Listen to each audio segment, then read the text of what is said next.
Hello and welcome to Upper Pen. My name is Dakota, and today I'm talking with Sam Rebelein about his book of short stories called The Poorly Made and Other Stories. Thank you so much for being here, Sam. Yeah, thank you for having me. For folks who don't know, what is The Poorly Made about?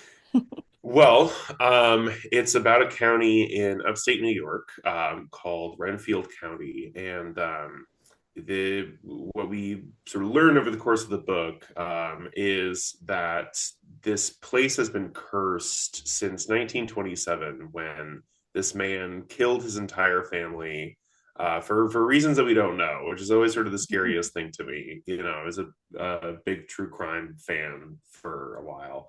Feels weird to say. I was, it was like picking a scab, like not a fan, but like a weird bit of like thing that I did was true crime.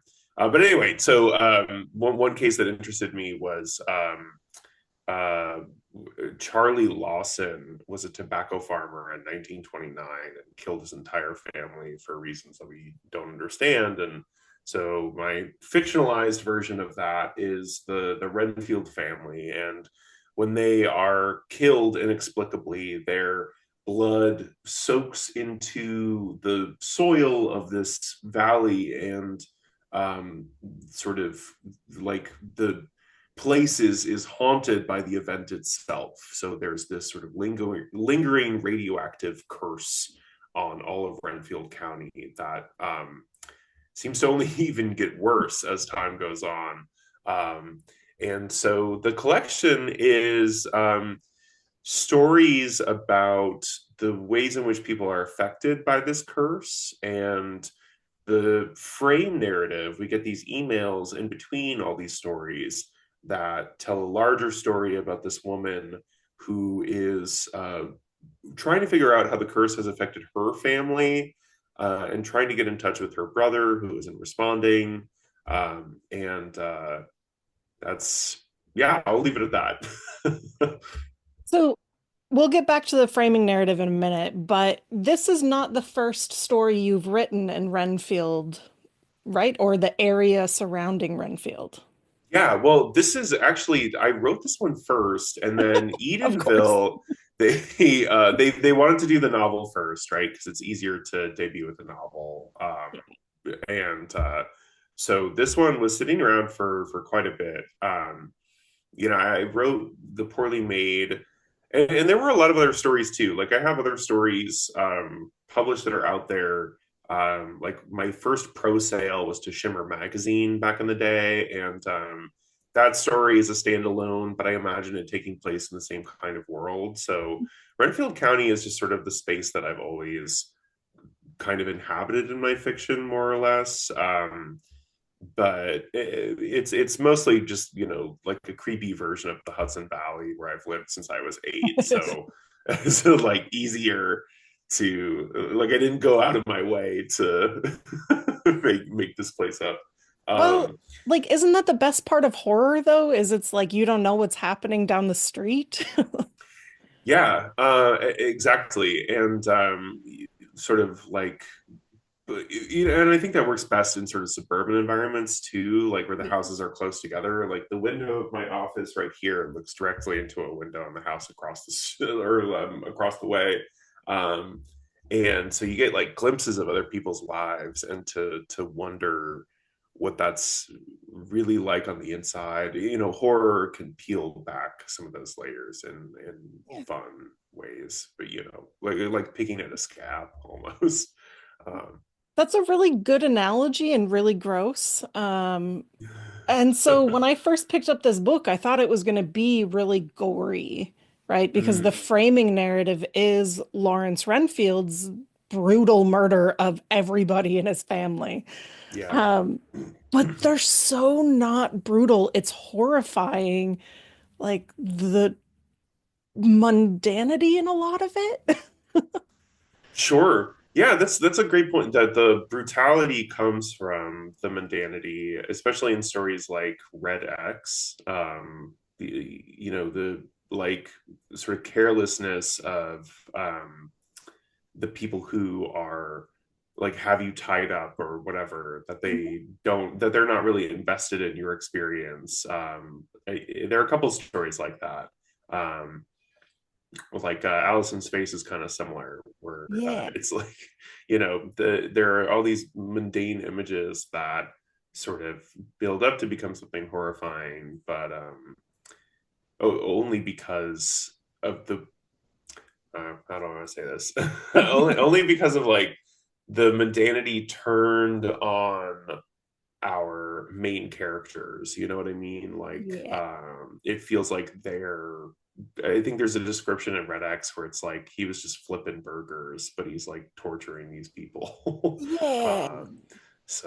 But it's funny. You would be the first person to say that this isn't super brutal to you. I like, Well, so which. like it is. There's a lot of gore in it, but I think back to like the stories that stand out the most are like Hector Brim and My Name Mm, is Ellie, where you're mm, like, oh God, what is happening?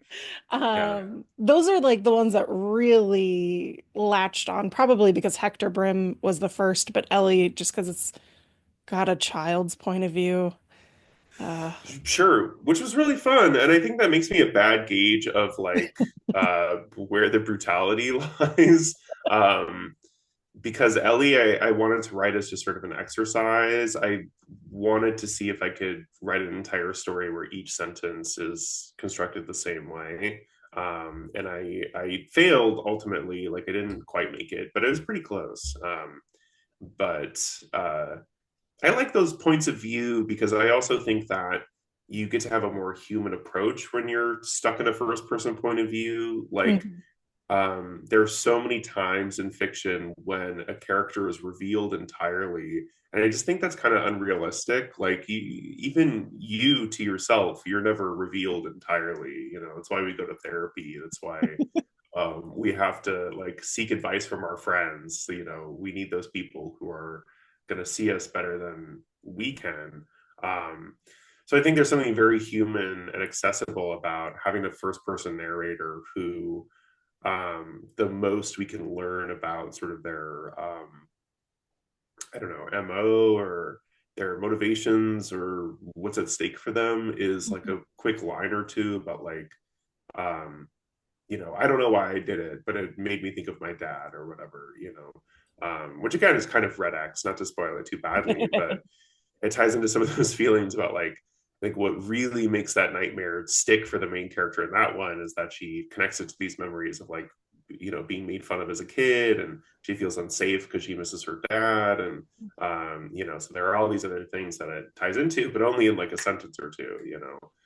Th- So. There are a lot of like blink and you'll miss it, like um deep dives into some of these characters. So it's so interesting though, because you spend so much time with Rachel and Tom. Well, Rachel.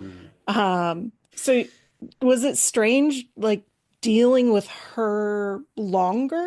I guess maybe it's not longer, but Um, yeah, that's a really good question. Rachel came about in waves. Like, the frame narrative started as kind of a plotless thing.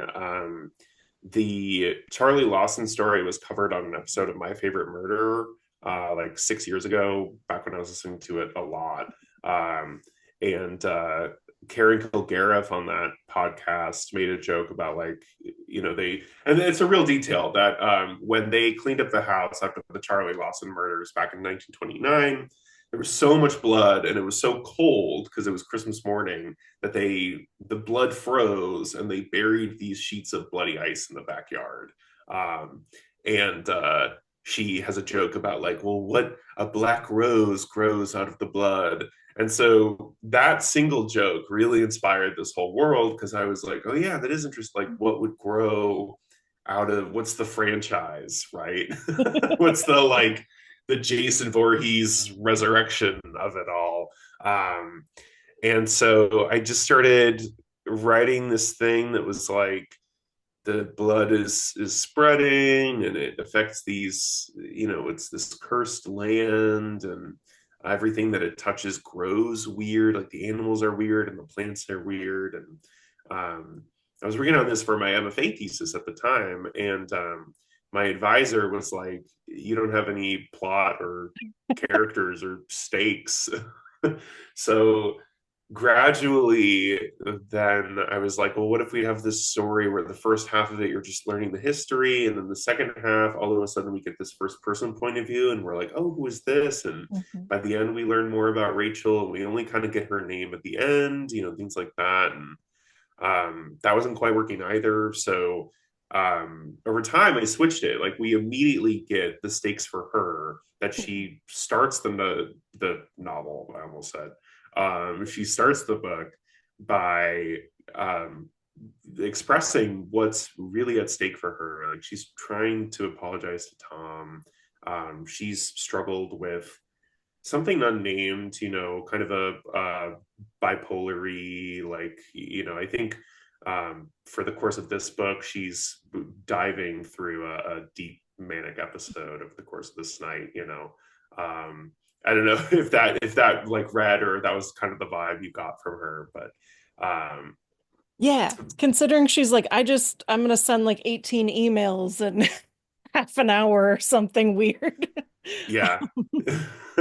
Yeah, so I don't know. I learned about her over a long period of time, and the other characters, came more quickly, and then they were more like archetypical, or like more like slasher characters, that they were sort of there for the grinder. Like Yeah.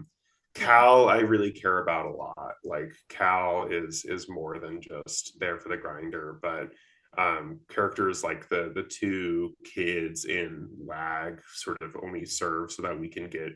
WAG's story, and not to say like they have their own bit and like their own like things that make them sympathetic, and their own hopes and dreams.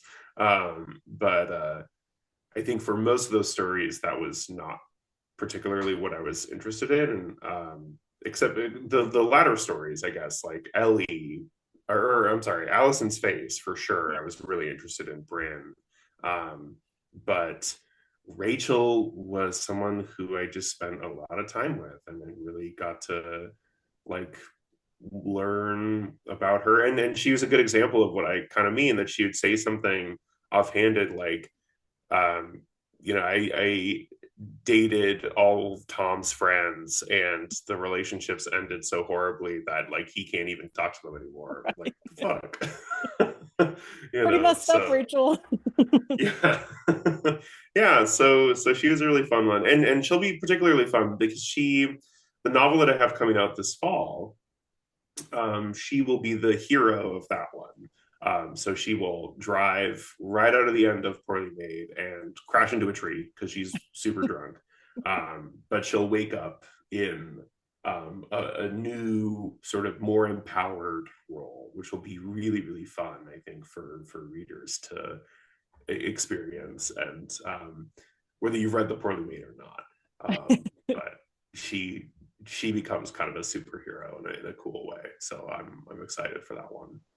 Was she the first like point of view that you had then? Or like the first story, I guess? Yeah, she was really like even before I knew who she was, like with this because you're kind of following the thing, and so just hearing the story of the stain and what life in Renfield County was like, and then she sort of wriggled her way into that narrative, and she was talking about her grandma, and I was like, I don't really know who this is, but and so it went through a lot of different versions, but yeah, she was always at the heart of it. And it was a weird time in my life.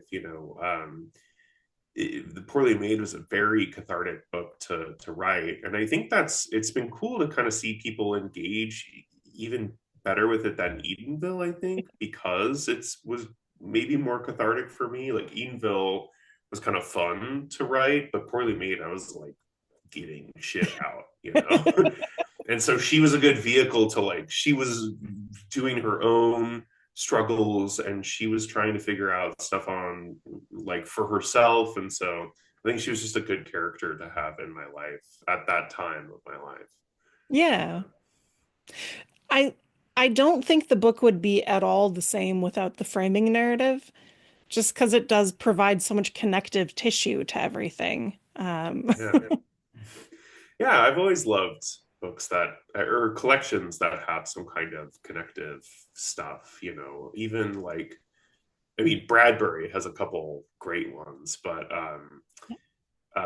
like the Illustrated Man has kind of a like a small framing narrative, you know, it's like one piece in the beginning and then like maybe one or two, I kind of forget, like interstitials where we realize the stories that we're hearing are like the tattoos on the guy and you know, so even small ones like that that like give you a sense of what we're doing here, you know, like if the stories are just kind of loose, like, well, okay, maybe they're thematically related or whatever, but I like to know what the actual thread is, you know. Yeah, I think it also helps pull through because you switch a lot between, I don't want to say genres, but styles, maybe.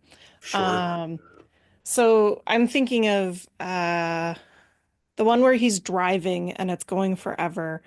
Oh, Um, Detour. yeah, and it's from the first person plural, which is such a Yeah. bizarre like way to write. I've tried this and it's difficult. Oh my gosh. Well, I love I wonder if I've read anything else like that, but I freaking love Virgin Suicides, Oh yeah.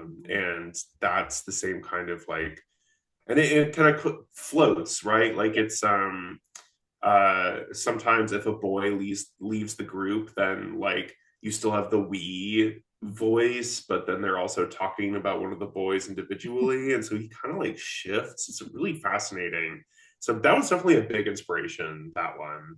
Um, I'm sure there's some Brian Evanson in there as well. I was reading a lot of Brian Evanson while I was writing this collection, and after the People Lights have gone off by Stephen Graham Jones was another big one, and he loves playing with perspective as well. So, Yes, he um, does. yeah. So yeah, I don't know. Um, so have you always been into horror? That's what it sounds like is Yeah, kind of. I mean, I've always had kind of a push and pull with horror. I was a really nervous kid. I was afraid of a lot of stuff as a kid. My mom will say when I was like 4, I wouldn't even touch the walls of our house because some other kid in the neighborhood told me that there was electricity in the walls. So I was like, I didn't want to be electrocuted. Poor little Sam. But then I think and a lot of people ask too, like why comedy and horror? And I think now that I'm saying this, what I'm realizing is that comedy and horror was the way that I got into scary stuff because it felt more accessible. Like as a kid, I was really into Beetlejuice and Hocus Pocus and there was, oh god, this is a deep cut, listeners write in if you know what I'm about to say, but or if you're familiar with this, but there was at McDonald's for a hot minute they were doing Ronald McDonald cartoons, and do you remember this? yes, the freaking Hamburglar, man. Yeah, so they the first one was like they go to a spooky mansion and they have to like solve puzzles or something to escape. And so I think the VHS was like you could get it as a Happy Meal toy if you paid like an extra dollar or something. And it was only half an hour long. Like it was not a full length feature or whatever. Um, so that was another thing that I kind of remember. And then of course Scooby Doo, you Yeah. know. So funny, spooky things were something that always attracted me, but I wasn't into horror per se until I got into high school. And then I got really into Saw. And so I was watching the Saw Explains a few movies. things. Yeah. I love there's always a little bit of a Saw aesthetic in all of my work.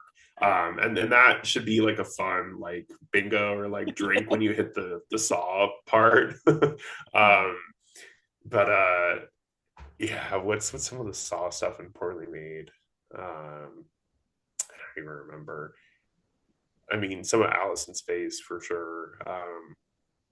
But anyway, I don't know. I think that the Saw movies sort of inspire you to have like a relationship with your body, which is maybe why they click with teenagers so much because your body is changing in ways that you don't understand, and so you're kind of trying to figure out how it works. And now that I'm in my early 30s, I feel the same way, but in a less fun way. So it's like I'm kind of having a new love for those movies again because I'm like, oh yeah, if I had to twist my arm, could I? Because I think you have those thoughts on a small level every day. Like even before this, I was like, well, should I like hurry to eat dinner before, or can I survive to eat dinner like an hour and a half from now?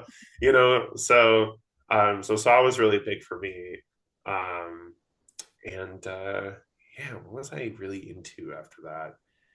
I mean, video games for sure. I always talk about video games when I talk about horror writing because just Some of the best, honestly. some of the best are. So, are you a video game person? Do you So play? I don't play them, but I'll watch Let's Plays of like horror video games. Mostly because I don't want to buy them and play them once and then never play them Sure. again. Well, especially now, like a Uh, PS5 game is like yeah, $70.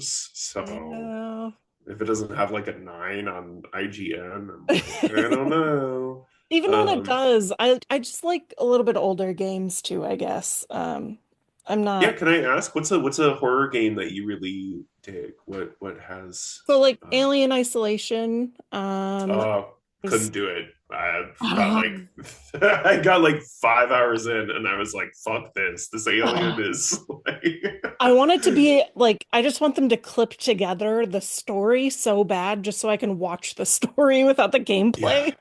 Oh my gosh, and it's so long. The videos that I've seen of it, Yeah. it just looks so long. But Like, like that and Dead Space, where it's yeah, like I like creature features. So like the green giant yeah. guys here were like, "Ooh, what is that?" Yeah, I Dead Space was huge, especially Dead Space 2 has some Yeah. incredible cinematic moments. And if you're looking for like because I do tend to write a lot of eye horror, I realize. And Like eyeball.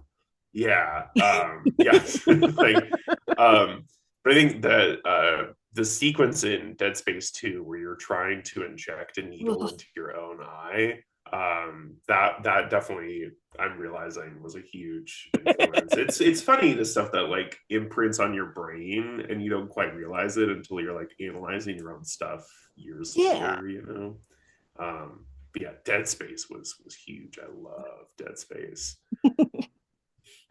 Um, so when you went to your MFA, were you writing horror at the time or did you start writing it there? No, I was writing a couple like short stories. I WAG was my first short story ever, and that had just been published. And I was trying to write like more literary stuff. I had a couple other stories that were published that were more literary and sort of um I don't know, like what's the genre that it's like it's not a genre, it's like realism, you know. Yeah, boring So sometimes when you're writing it. yeah. Well, yeah. So I was trying to write like important stories about my life. And I went into my MFA thinking it was going to do a memoir. And I thought maybe what could be fun was like a hybrid thing where it was a horror memoir, like all the events were true, but then metaphoric stuff would happen. Like someone would say something traumatizing, but like spiders would spill out of their mouth. Ugh. Um, I don't know. Um, and so I kind of like got a semester under my belt doing that, and it was really difficult. And I also then was studying a lot of different memoirs. Um, and so many of them just bummed me out so Yeah. hardcore. Like the one I remember most vividly, I mean there were a couple, but the one that I think was really the turning point for me was The Kiss by Catherine Oh, Harrison. Do you know that one? yeah. Oh, Catherine. Oh, I So mean, my MFA is in nonfiction, and I oh, wanted, okay. like, for some reason, I wanted to be Tobias Wolff, but I went into nonfiction. Yeah. So, um, no, I get you. It's Yeah. depressing as shit. So, Yeah, and I like that one. I read that like back to back with Mary Carr's Lit, which yeah, also was kind of bleak in its own way. And yeah, uh Karen, what's her name? Karen Green has one called Bow Down. mm, Um that I, if I'm remembering correctly, she was David Foster Wallace's wife or partner, and yeah, so this is her sort of poetic reckoning with losing him and what that was like, and um, woof. And so then I was like, okay, well, so the way that I detox from these things is by doing horror, playing horror video games, watching horror movies, reading a lot of horror. I got really into Clive Barker at the time. So I was into like, all the body horror. Oh God, what's the one that he has in Books of Blood? That's something Josephine, where um, she's changing men's bodies and like all his organs spill out. Do you remember what I'm talking about? no, I have not read very much Clive Barker. Oh, Books of Blood, Um, you got to do for sure. But okay. um, so yeah, that was how I was detoxing, and I guess just like again, I'm sort of realizing this as I'm saying it, but horror offered a catharsis in a way that memoirs kind of didn't. Like Yeah, memoirs, life is not designed to have a memoir attached to it. It's hard to have climactic moments and to have resolutions, and the memoirs that I read that I thought were the most effective were just sort of like, yeah, life goes on. I continue to struggle with alcoholism or, my past abuse or whatever, but life goes on. And you just don't have that same kind of resolution that you have watching a final girl like claw yeah. her way through a tunnel, like it's just not the same. So, Uh, So I I definitely feel that, and I should have realized in my MFA that what I was reading was like uh was more geared towards like existential horror more than body horror mm, or slashers even, but like I just wanted to not think about the sad things that people go through all the time and just, make me think of a cosmic horror, I guess. sure. Yeah. Well, in horror, even if they succumb, there's always a fighting back. Like, Yeah. um, there were a lot of memoirs where people weren't fighting back or unable to fight back, or like, the kiss is just like she's relaying these Yeah. events that are happening to her and that she's participating in. And I don't even remember how it ends because by the time it was over, I was like, whoa. Um, but even if you fall at the hands of existential dread or whatever, Yeah. at least you're like, I don't know, grappling with it. Which isn't to say that like people who write memoirs aren't grappling with things, but like I don't know, like do you know It's what I just less mean? Like, satisfying, I guess. Because I know yeah, this happened to a real person, and I'm like, oh no. I'd rather you yeah, just scream into the void at this point. yeah, and maybe that's why I stopped paying attention to true crime as much, because it started to genuinely freak me out. I was watching like unsolved mysteries, and there would always be some home invasion or whatever, and no one knows, and they're still out there. And I'm like, what am I doing to myself? Like, I know that I mean, Jason is my favorite out of the like main slashers. Jason Voorhees is my guy, and but he's not real, you know, and so you end one of those movies and you're like, okay, now that's over. But I just never felt that way about true crime. Yeah. So I don't know, but I won't oh, listen or read any true crime that doesn't have like a an ending. mm. Like even if they like don't put the person away or something, like I just need to I need a resolution. Yeah. Do you listen to Radio Rental or Rattled and Shook or any of those podcasts at all? Do you know what I'm talking about? The I haven't um, listened to them, no. they're a lot of fun, and they're sort of a similar vibe to the anthologies and books like Poorly Made that I love because Radio Rental is hosted by Rainn Wilson playing a character named Terry Carnation, who owns a video, like a failing video rental store. Of And so course. the bit is like you come in and he's like, oh, hello, let me play you a tape. And so the tapes are supposedly real people calling in with their creepy real world experiences. And a lot of them are really harrowing in a terrible way. Like Yeah. there's you know, the ones that involve people are the ones that I'm the least interested in. And I think for that reason, because they always end with like, he just stopped calling me. I don't know, because the people always live to tell the story, right? So they're fine. But it's always like they just never came back to our house or whatever. Like I remember there's one where this woman hears someone knocking at her door and so goes to her door and sees a dude in a like one of those giant rubber horse masks just looking at her. And then he like leaves, but she's like, I will never understand what that was. I don't know. And I'm just like, what the fuck? So like those ones I appreciate a lot less than the ones that like they're strange creatures or Yeah. like people lose time, you know, they call in to share their stories about like, I lost 3 hours. My friend and I both know that we lost 3 hours, but we can't explain it. You know, that's the shit that I really click with. So um, if you're looking for something that's like feels like true crime, but without all the like I don't know, anxiety and attached to it.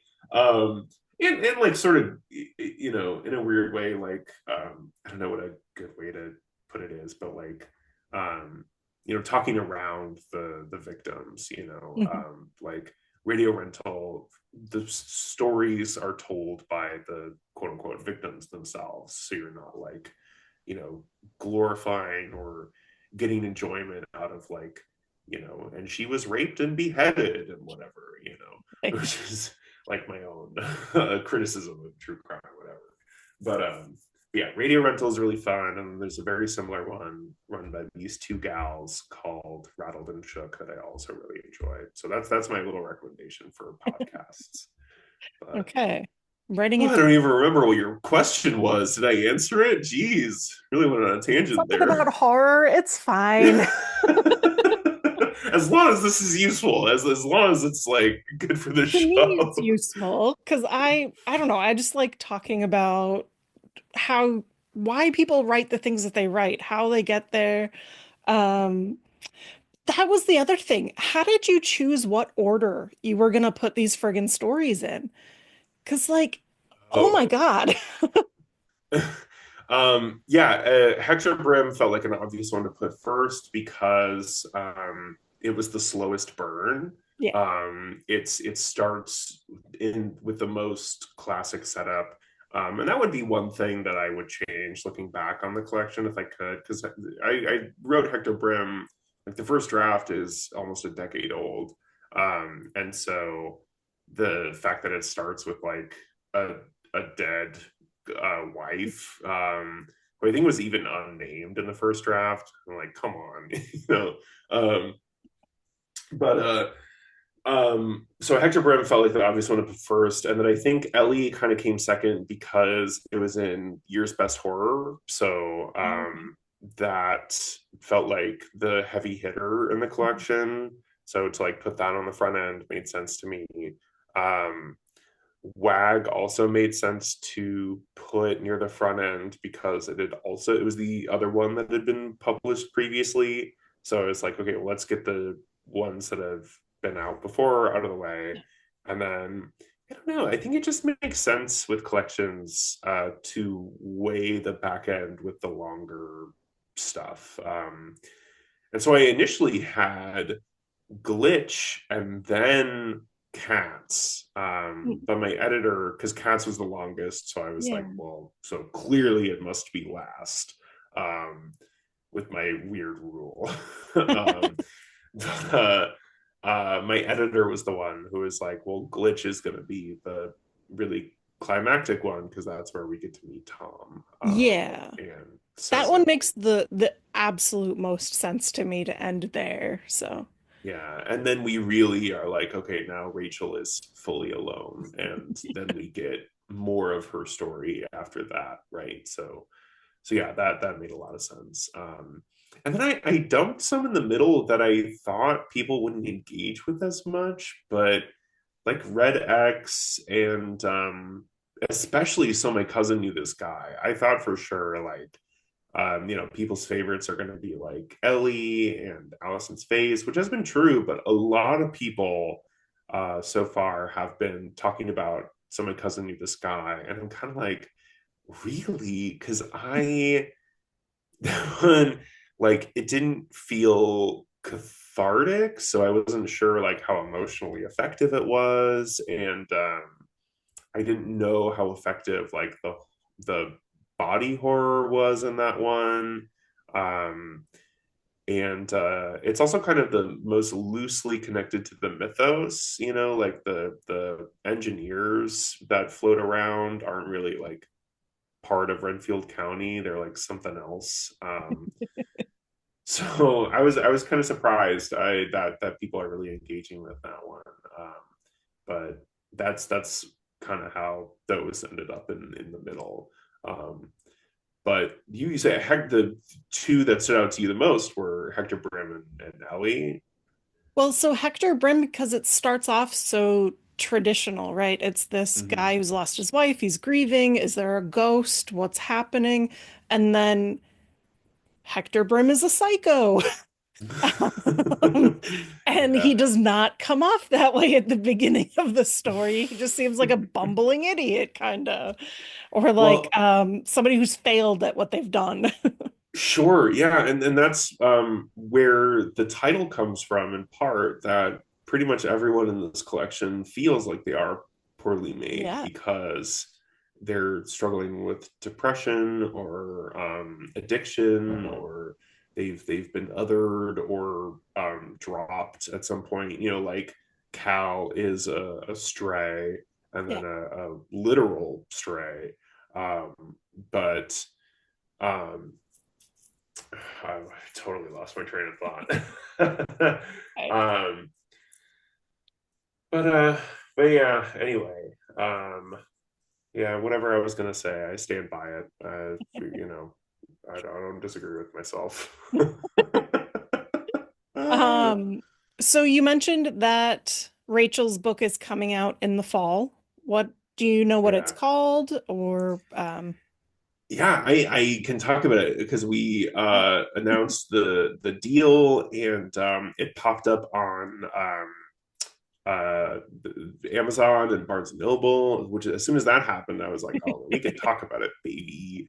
Um, so it's called Galaway's Gospel, and it's a cult novel.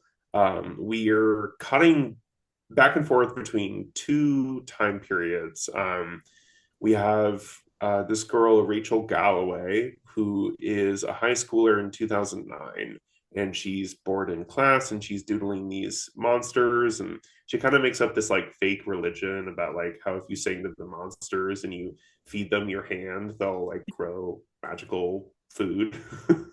And because they live in Renfield County, the kids sitting around her are like, "Oh, well, is this a real thing?" And it kind of like snowballs until all of a sudden the town is like subsumed by this cult that she made up, and she didn't know that it would get this bad. And so the 2009 chapters were sort of watching a train wreck in slow motion, because we know that 10 years later in 2019, this particular town in Renfield County has been sealed off for 10 years. And so we know that something is coming. Um, and Rachel Durwood, from The Poorly Made, is now a member of the Renfield County Guard, who are like a Men in Black agency who protects Renfield County from, monsters and whatnot. And one of her colleagues goes missing as he was investigating this town. And so she is sort of unraveling what has happened, and what has gone on in the last 10 years in this town now that it's been taken over by this cult. And so we're getting that, and then chapters about like watching it happen in real time. And so it's this kind of epic uh, journey, and it's really about how men take stories and twist them and abuse faith for their own purposes, and all that good, totally not topical stuff. Irrelevant. Yeah, yeah, but what was fun about this is that it nothing is specific in this one. Like there's no specific mention of what's happening now in the country. And I kind of did that on purpose because I was thinking a lot about Lord of the Rings and how he was writing about a specific war, but kept it universal so that it could be about all wars. And so I wanted this to feel more timeless than something that was like happening right now in this place.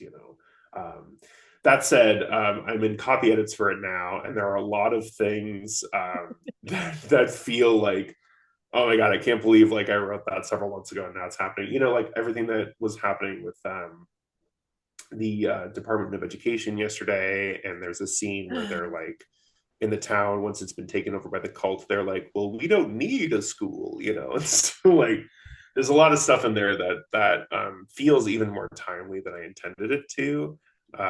But it was a real fun one to write. Edanville was just a fun sort of adventure story to tell.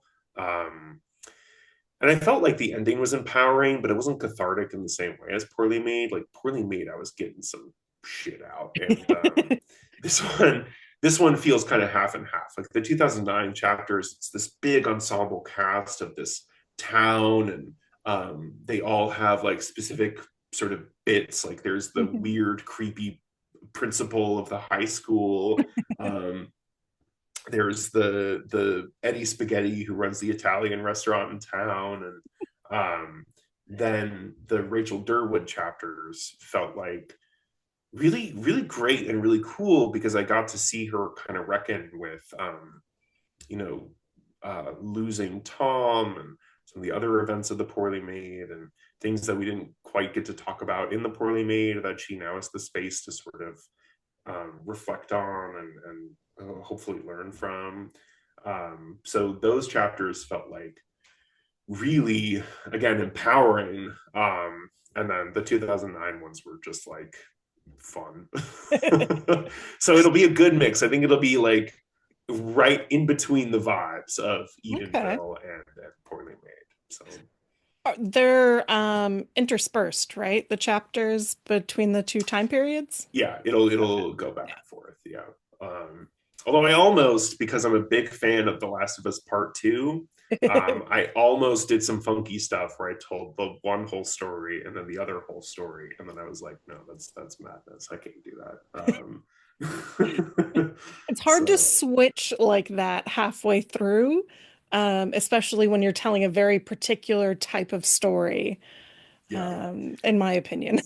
yeah, and I don't know if you're a Last of Us person at all, but the I think that story doesn't work the first time, or the first time I played it through, I was really like, what the fuck is happening?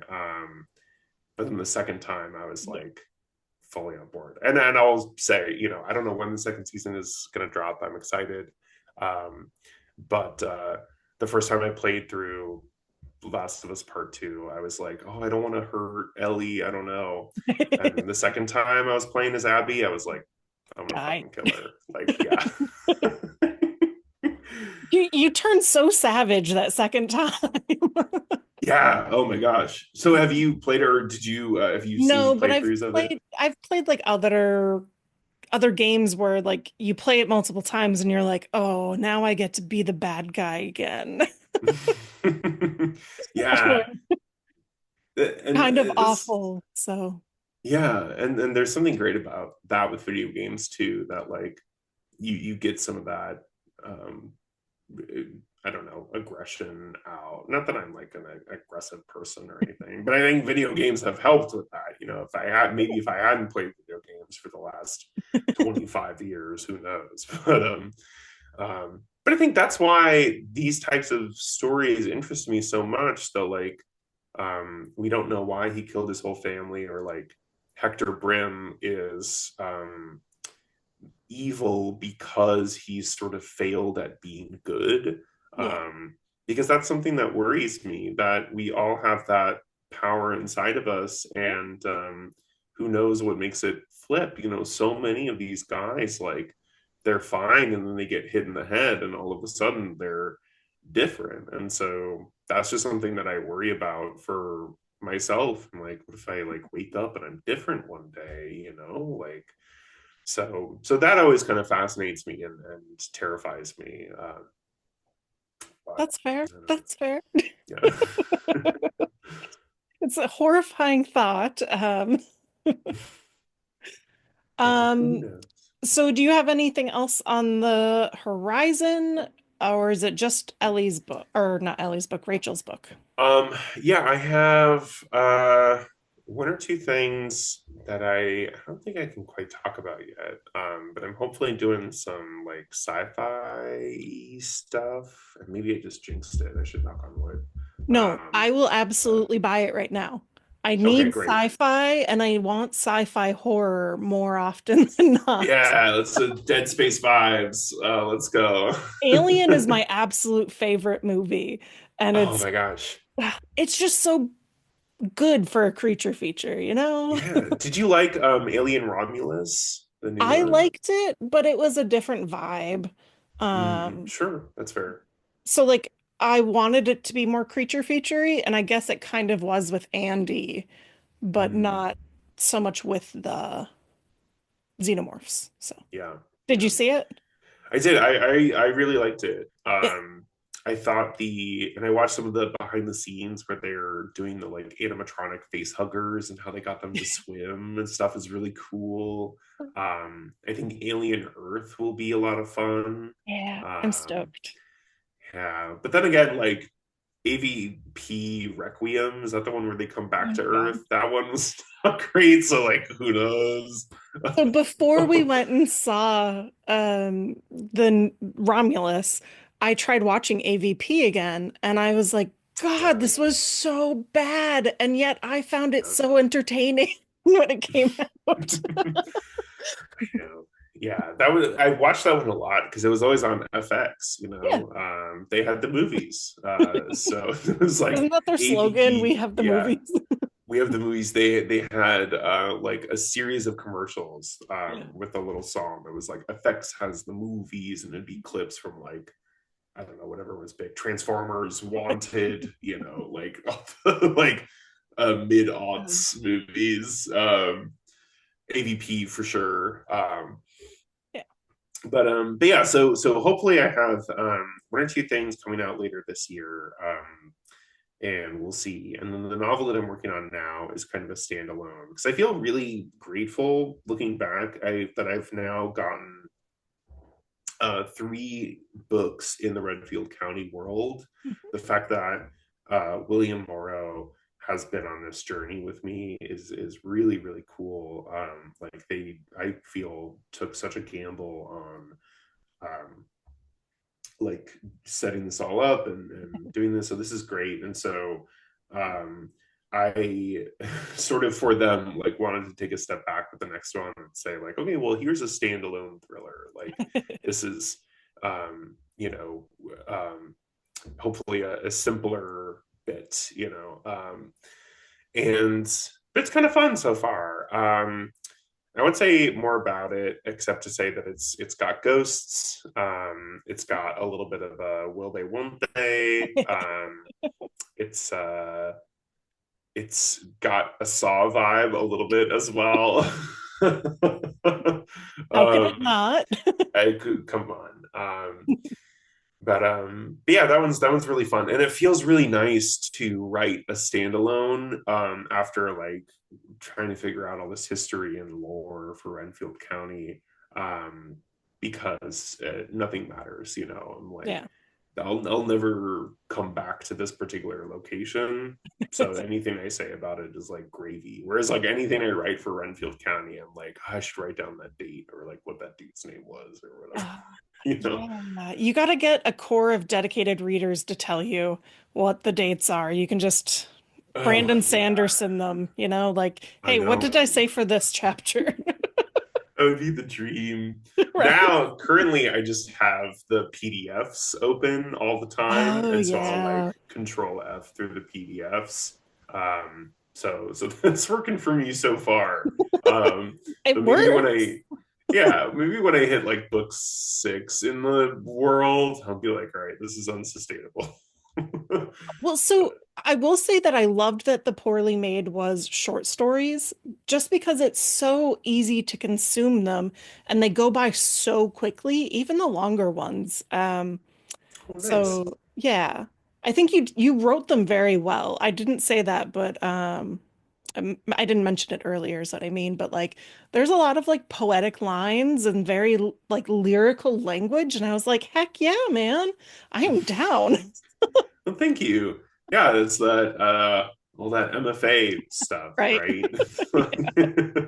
um, but no, that's great. I mean, I really reworked these over a long period of time, and you know, Edenville was pretty quick. I sort of screamed through every draft of Edenville, um, and which is also kind of gratifying to see people click even better with the book that I worked harder on. I think if it was the other way around, I'd be like, ah. But Might as well just be James Patterson, yeah, a um, millionaire. yeah, but but yeah, no, thank you, and so it's been really gratifying and validating to see people connect with that. So yeah. The last question I have for you is, do you have a local bookstore where people can get signed copies or anything like that? Yes, I am gonna plug two of them. Um, Stanza Books in Beacon, New York is a really, really nice little store. The two people who run it, Mark and Andy, are delightful and they do a lot for the reading community around the area. They have all kinds of book clubs and events and things like that. So definitely check them out. And then Oblong Books up in Rhinebeck is a true classic. Oblong has been around for a while. They are such a nice store. I've been going to them since I was a kid. I love Oblong. So if you're in Rhinebeck, they also have a store in Millerton, but I don't know that one as well, so I can't vouch for it. I mean, it's also kind of nice. I've been there once or twice, so that's a good one. But the Rhinebeck one really has my heart. Okay. Um, So if you're in the Hudson Valley, those are the two stores I would recommend you check out. Although I will say, even though it's not an indie store, the staff at the Poughkeepsie Barnes and Noble are all really delightful. So if you can't make it to Rhinebeck or Beacon, and you're like, "Gosh, I have to go into the big name store," the staff there is really sweet. So I'll give them a little plug as well. Perfect. Well, thank you so much for talking with me today. Yeah, thank you. This was fun. Everybody who hasn't yet pre-ordered or bought The Poorly Made and Other Stories, I can't recommend it enough. I gave it 5 stars, so Oh, um shucks. but yeah, thank you so much again for being here. Yeah, thank you. Have a good one. Yeah, have a great day, everybody.